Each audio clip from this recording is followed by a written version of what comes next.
Assalamualaikum warahmatullahi wabarakatuh. Merdeka. Alhamdulillah. Alhamdulillahirabbil alamin. Wabihi nasta'in wa ala umuriddin ni'matin. Wassalatu wassalamu ala asrofil anbiya'i wal mursalin wa ala alihi wa ashabihi ajmain. Amma ba'du.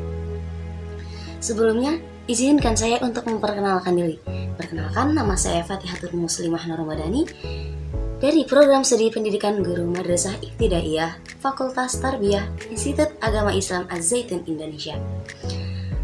Pada kesempatan kali ini, saya akan menjelaskan dan mengartikan kitab Ta'lim Muta'lim pada bab 2, yaitu pasal niat dalam keadaan belajar. Yuk, kita simak baik-baik ya. Sebelumnya kita cari tahu dulu nih apa aja sih bahasan yang akan kita bahas pada kesempatan kali ini. Nah, yang pertama yaitu memahami pengertian niat dalam belajar. Yang kedua, ada dasar niat dalam keadaan belajar. Yang ketiga, pentingnya menuntut ilmu. Yang keempat, etika menuntut ilmu. Yang kelima yaitu merdeka dalam menuntut ilmu. Yang terakhir, nih ada keutamaan dalam menuntut ilmu. Sekarang kita masuk ke pokok bahasan yang pertama, yakni pengertian niat dalam belajar, yaitu summa la budda lahu minan niyati zamani tu'allimul ilmi idzin niyatu hiyal aslu fi jami'il ahwali liqaulihi alaihi As-salatu wassalamu innamal a'malu binniyah. Hadisus sahih, yang artinya kemudian setiap pelajar harus menata niatnya ketika akan belajar, karena niat adalah pokok dari segala amal ibadah. Yang dimana Nabi bersabda, semua amal itu tergantung pada niatnya, yang diriwayatkan oleh hadis sahih.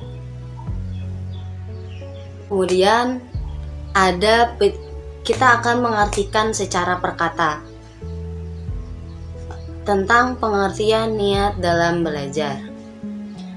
Summa la budda, kemudian harus, lahu bagi penuntut ilmu, minan niyati fi zamani ta'allimul ilmi, yakni memiliki niat ketika waktu mempelajari suatu ilmu.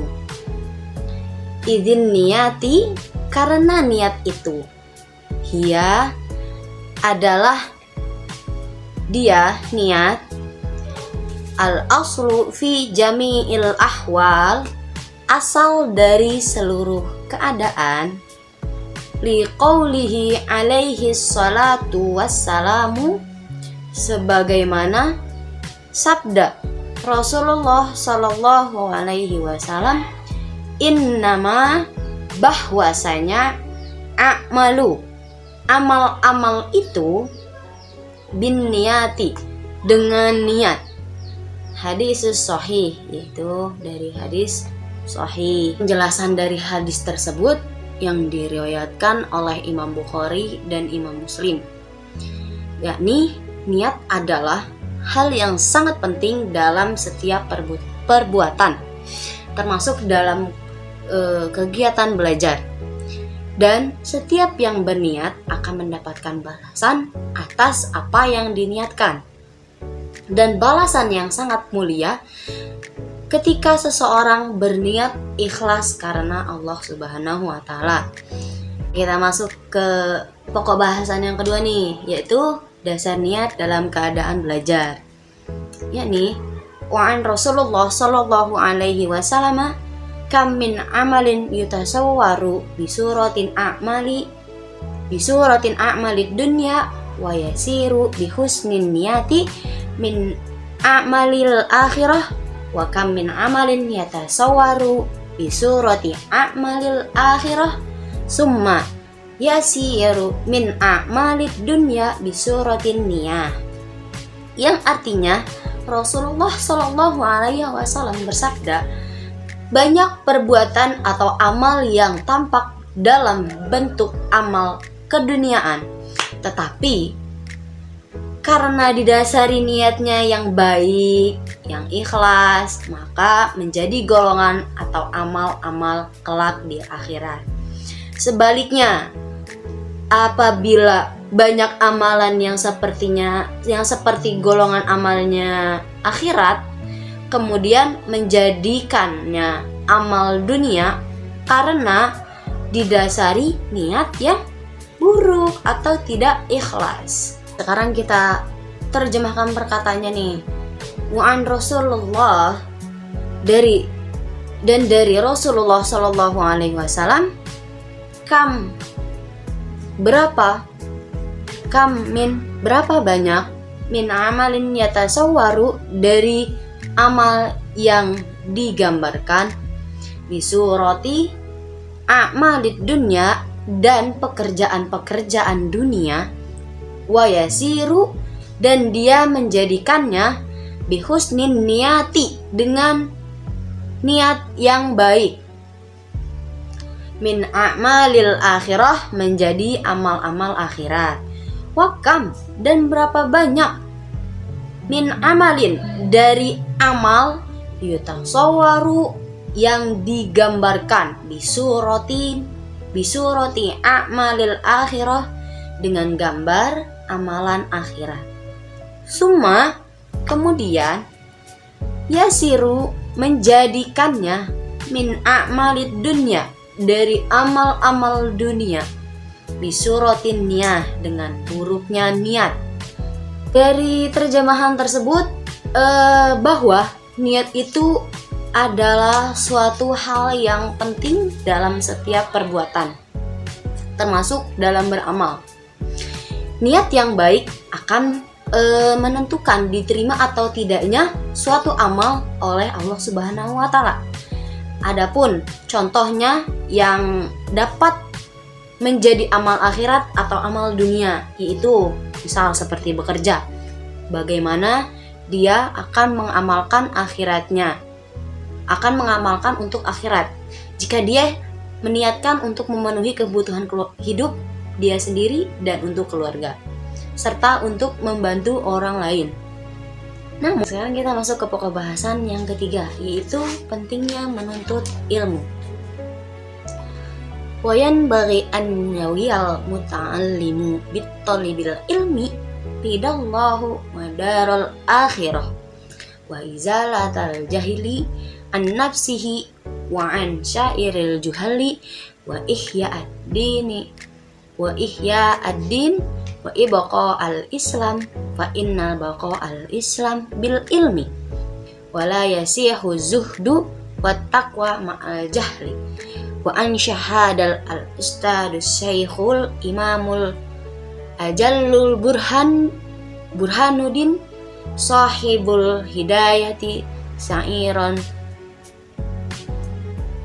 li ba'dihim fasyadun kabirun alimun mutahattiku wa akbaru minhu jahilun mutanassiku huma fitnatun fil alamina azimah liman bihima fi dinihi yatamassaku, yang artinya niat seorang pelajar dalam menuntut ilmu itu harus ikhlas mengharapkan ridho Allah, mencari kebahagiaan di akhirat, menghilangkan kebodohan dari dirinya sendiri dan orang lain, menghidupkan agama dan melestarikan Islam, karena Islam akan tetap lestari jika umatnya berilmu.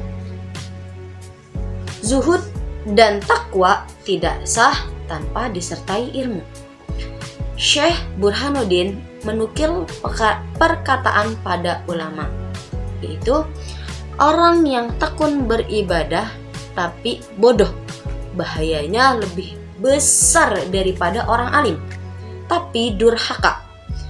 Keduanya adalah penyebab fitnah di kalangan umat, yaitu bagi orang-orang yang menjadikan mereka sebagai panutan dalam urusan agama. Sekarang kita mengartikan perkata tentang pentingnya menuntut ilmu.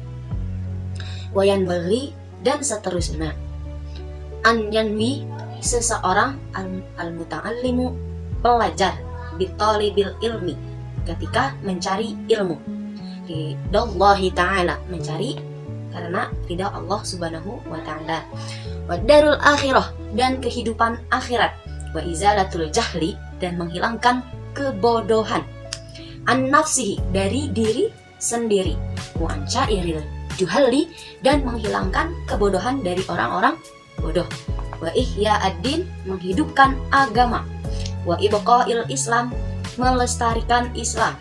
Wa inna, karena sesungguhnya baqa'a, yang kokoh, al-Islam, Islam, bil ilmi, dengan ilmu, wala, dan tidak, yasihu zuhdu, sah, apa itu zuhud, wa taqwa, dan takwa, ma'al jahli, tanpa ilmu, wa ansyada, dan telah mengucapkan atau menyanyikan pada syair al-imamul ajallu Burhanuddin, Syekh Imam Burhanuddin, Sahibul Hidayati, siapa Syekh Burhanuddin, yaitu pengarang kitab Hidayah. Asyaira riba'dihim, sebuah syair kepada sebagian mereka. Fasyadun kabirun, kerusakan yang besar. Alimun mutahatiku, bagi siapa orang alim yang durhaka. Wa akbaru, dan ada yang lebih besar, minhu, dari apa itu fasad. Jahilun mutanassiku, siapa itu orang bodoh yang ahli ibadah. Huma, keduanya, fitnatun, fitnah. Bil alamina azimah, bagi alam itu adalah ujian yang besar.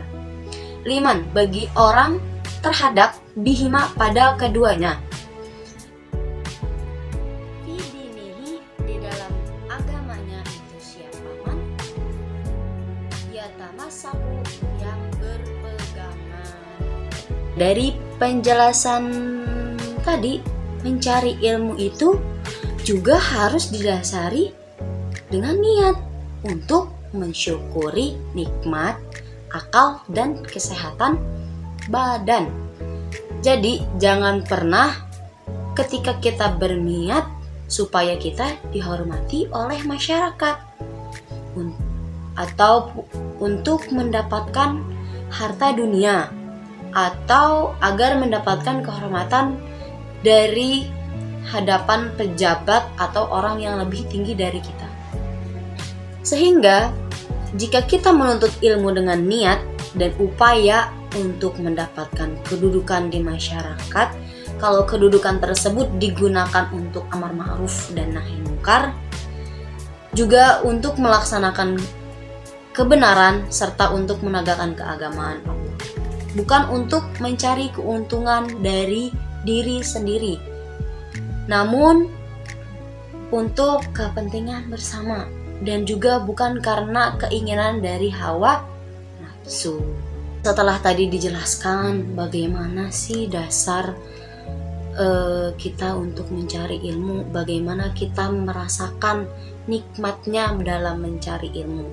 Kemudian kita juga harus tahu nih etika ketika kita dalam menuntut ilmu, yaitu wayanwi bihi syukra ni'matil akli wasihatil badan walayanwil bihi ilahi ikbalan nas walasti jalaba hutamid dunya wal karamati inda sultani wa ghairihi. Artinya dalam menuntut ilmu itu juga harus didasari niat untuk mensyukuri nikmat akal, nikmat kesehatan badan. Jangan sampai terbesit niat supaya dihormati oleh masyarakat untuk mendapatkan harta duniawi atau agar mendapatkan kehormatan yang lebih tinggi lagi. Oke, sekarang kita artikan dalam perkata. Wayanwi, dan barang siapa yang berniat bihi, dengan menuntut ilmu, asyukra, bersyukur, ala niyatil akli, atas nikmatnya akal, wasihatil badan, dan kesehatan badan, walayanwi, dan tidak berniat, siapa seseorang atau santri, bihi, dengan menuntut ilmu itu, ilaihi, kepada ilmu, ikbalan nas, penerimaan manusia, walastijlabal hutam, dan tidak berniat untuk mendapatkan harta, ad-dunya, duniawi, wal karamah, dan kemuliaan, indal sultan, di hadapan sang pencipta atau sang penguasa, wa ghairihi, dan lain-lainnya. Pembahasan yang berikutnya yakni merdeka dalam menuntut ilmu. Qala Muhammad bin Hasan rahimahullah ta'ala, law kana nasu kulluhum abidi la taqtuhum wa tabarra'tu an walaihim. Yang artinya, Muhammad bin Hasan berkata, andaikan seluruh manusia menjadi budakku, pasti akan ku merdekakan semuanya dan akan ku bebaskan diriku loyalitas mereka.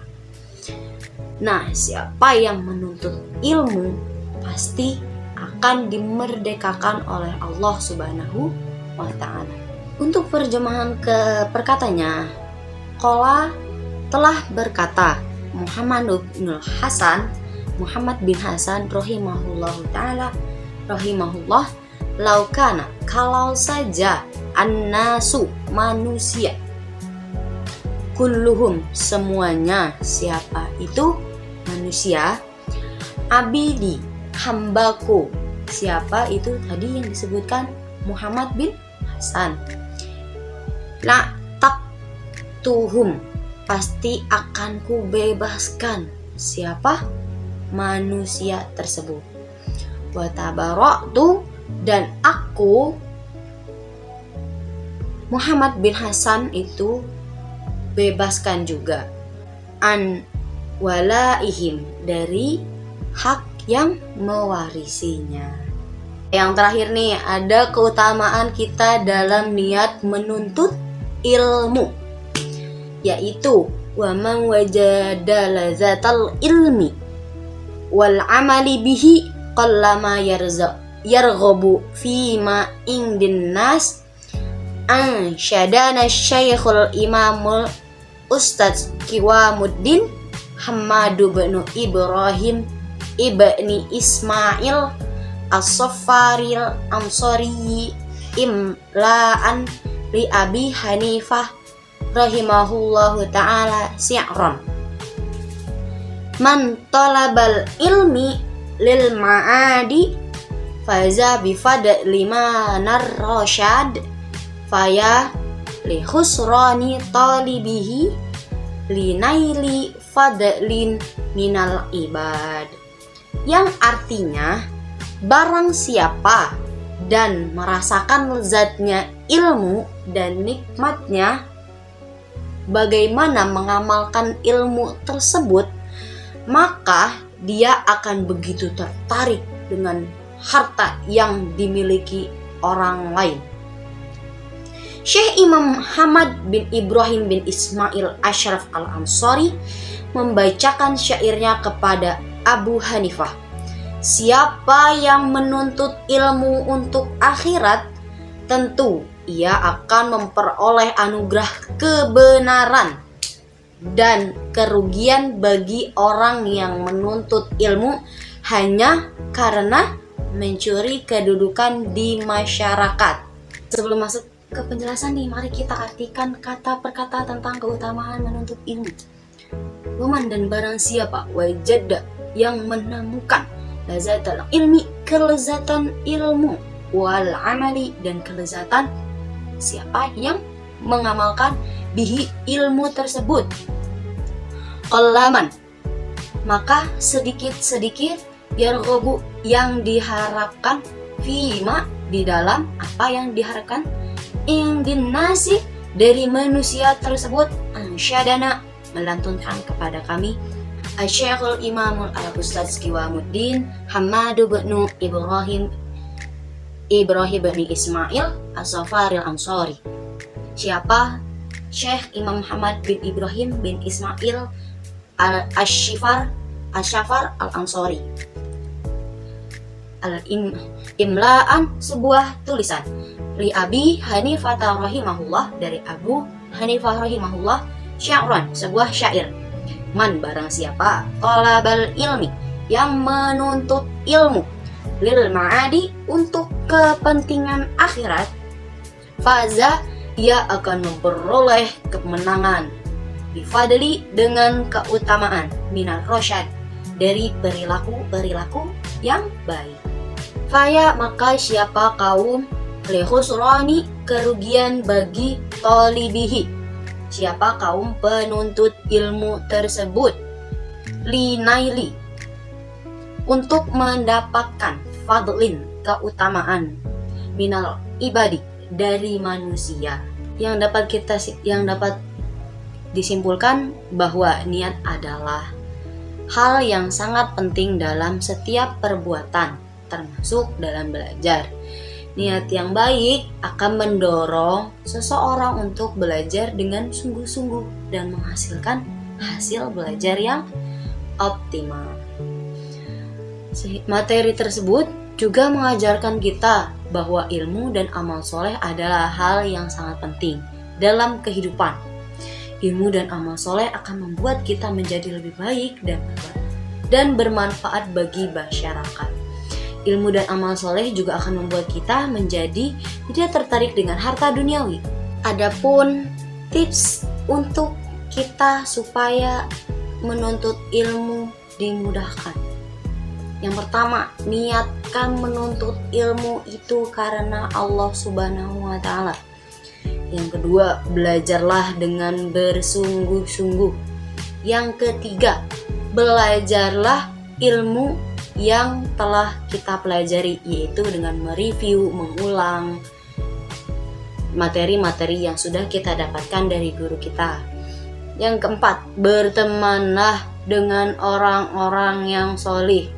Yang kelima, berdoalah kepada Allah Subhanahu wa Ta'ala agar kita diberikan kemudahan dalam menuntut ilmu dan mengamalkannya, sehingga dalam menuntut ilmu tersebut kita lebih mudah untuk merasakan lezatnya ilmu dan nikmatnya bagaimana kita memberikan amalan-amalan yang sudah kita dapatkan tersebut.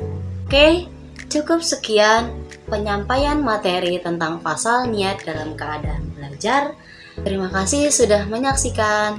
Haza wallahu yar'ana wa yahfazna walhamdulillahirabbil alamin. Assalamualaikum warahmatullahi wabarakatuh. Merdeka.